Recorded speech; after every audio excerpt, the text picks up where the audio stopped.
It is Sunday, August 7th at the MLB, and I'm Austin from Calling Our Shot. And I'm Logan from Calling Our Shot. And we are back with our 4 best picks of the day. We got 2 game picks, 1 team total, 1 no in first inning, and obviously our hit streak coming back again. As always, guys, just do us a real quick favor. Go down, hit that subscribe button. Really helps Austin and I on this channel. You know, we've been on an insane run. So what better time than going down real quick and subscribing? You definitely want to be a part of this channel, especially when we roll over into football season. And we have a special guest today. Bring it out. The Brooms are here once again. We've been on an absolutely insane run, a 9-1 run. Cardinals money line. Get it, 1-0 win over the Yankees. Astros team total, they almost had 0, but they scored 1 in the top of the 9th. Thanks for coming out. Rays, Tigers, no one first inning. Was a sweaty one, but we get it done. 3-0 sweep of the day, 9-1 run. Judge and Vladdy both get a hit, so that goes to day 2. Look at all these plays. A lot of green, only 1 red. Look, hopefully we can continue this run, and hopefully we've been helping you guys make some money. So if that's not a good enough reason to hit that subscribe button, I don't know what is. And like we've been talking about, for every subscriber we gain in August, we're donating 10 cents to St. Jude. No better time to go down below.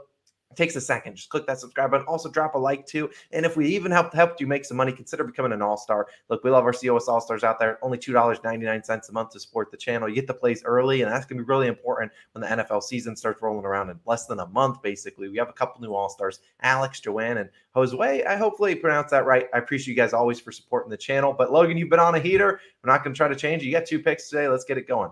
Yeah, we're starting with the first one, and we're going to the primetime game, right? The 7 o'clock Eastern time game.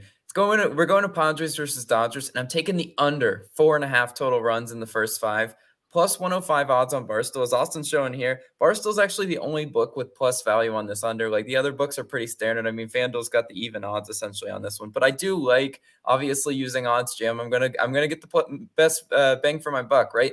And we're in this game, and you're looking at the starting pitchers, right?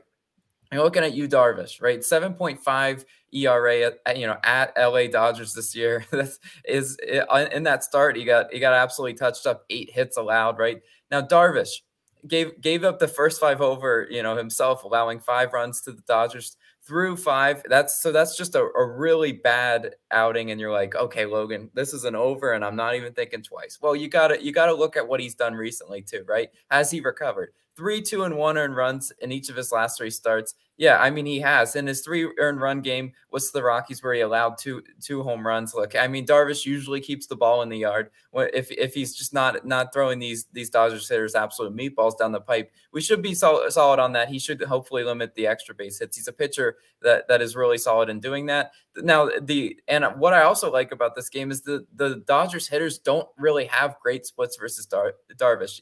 You look, there's a couple hitters that really do hit him well. Trey Turner, 429. Freddie Freeman, 375. Now it drops off severely after those 2 guys, right? Mookie Betts, 3 for 20, 150. Max Muncy, 2 for 19, 105, and Cody Bellinger, 0 for 9. Chris Taylor, 0 for 8. You see how like it's okay if he gives up a hit or 2 to Trey Turner or Freddie Freeman. Like this Dodgers lineup. I don't trust him to be able to knock those base runners in the first 5 against Yu Darvish. I think he should be dealing. So I do like it for that half. Now the other half, we got Tyler Anderson, 2.59 ERA at home and a .92 WHIP at home. Someone in the comments yesterday was like, "Can you ever have a WHIP below 1? I've never seen it." Well, there it is, right there. .92, really solid WHIP. He's showing a lot of control. WHIP for anyone, again, reminder, it's a ratio, walks and hits per inning pitched. You want that number to be low, and Tyler Anderson has been a great pitcher at home, right?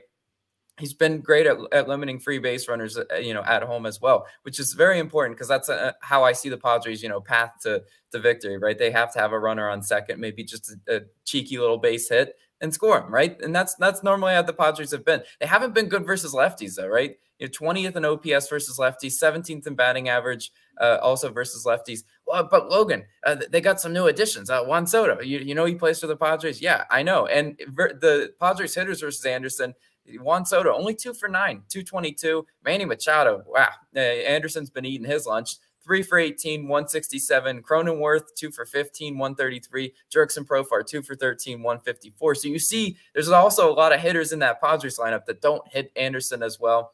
So I'm going to go ahead and take the under. All signs are pointing the under in that one to me. And you know what? This being a primetime game, could see it being a little bit low scoring, for all the viewing audience. It's just normally how it works. But Austin, what do we got for today?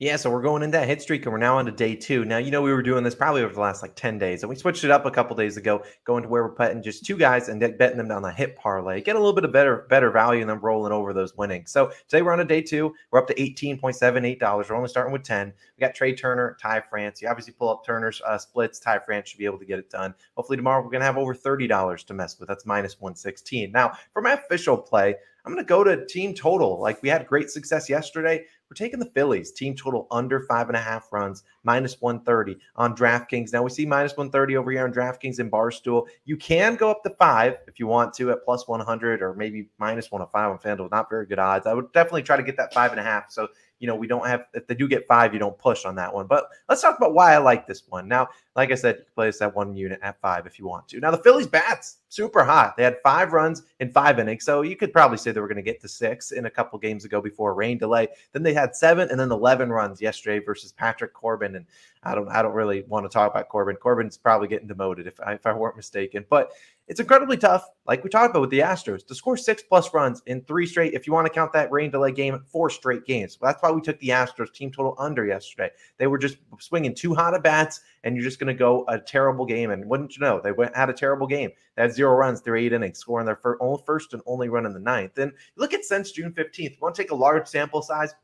Since June 15th, we'll include 10 games of Bryce Harper, but from a large majority, not with Bryce Harper. And they've averaged 4.58 runs per game, and they're 28-17 over that time span. Been a very solid team, but they're under 5.5 team total runs in 31 of 45 games since then. And they've scored 6+ runs in consecutive games only twice during that span. It was once early on in that, earlier in June, and then once, obviously, the last 2 days where they've scored 6+ runs. Now, I also want to dive in and look at when this Phillies offense booms, when they score 8+ runs, which they obviously did yesterday, scoring 11. And that's even better for us because I like to take teams that score a ton of runs one day because they're normally going to follow it up with a low scoring day. So like I said, 8+ runs in 8 games since June 15th. The games immediately following that, they've scored 1, 2, 2, 3, 4, 4, 5, and 5 runs, going under in all 8 of those games.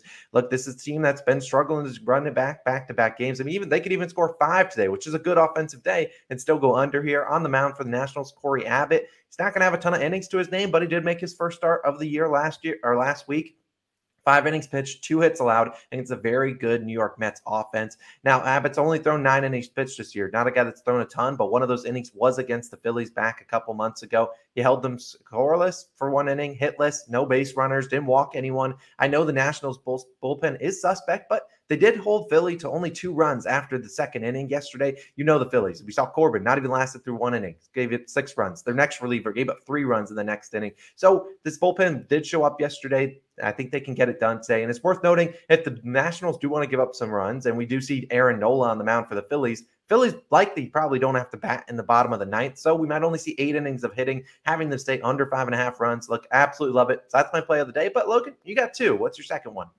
Yeah, we're going for Logan's line read, everyone's favorite segment, right? We're going to the Pirates versus Orioles game today. Pirates life is for me. I'm taking the Pirates plus 0.5 in the first 5 innings.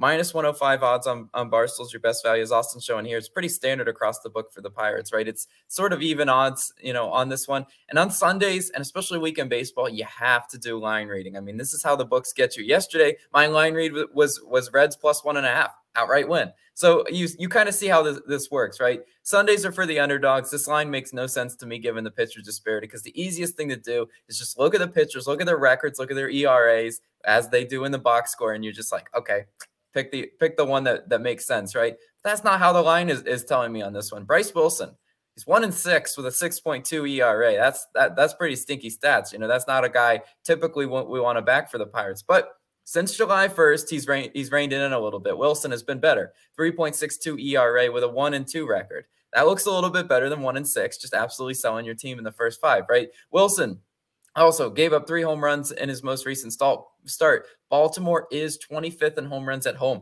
Ever since they moved that wall back in Camden, there hasn't been a ton of home runs in that one. So obviously Wilson has given up the long ball. Well, I'll take my chances on him not giving up the long ball today. Also, Baltimore hitting 293 in August. Look, I don't think that's sustainable for the Orange Birds. I love the Orioles. Love their story. Love what they've been doing. I don't see them hitting 300 for a month. Call me crazy on that one. But who do we got pitching for the Orioles today? We got Spencer Watkins. And now on paper, he looks good, right? 4-1, 3.8 ERA. But if you look at what his whip is at home, guys, I told you, ERA isn't everything. Watkins, 1.62 whip at home.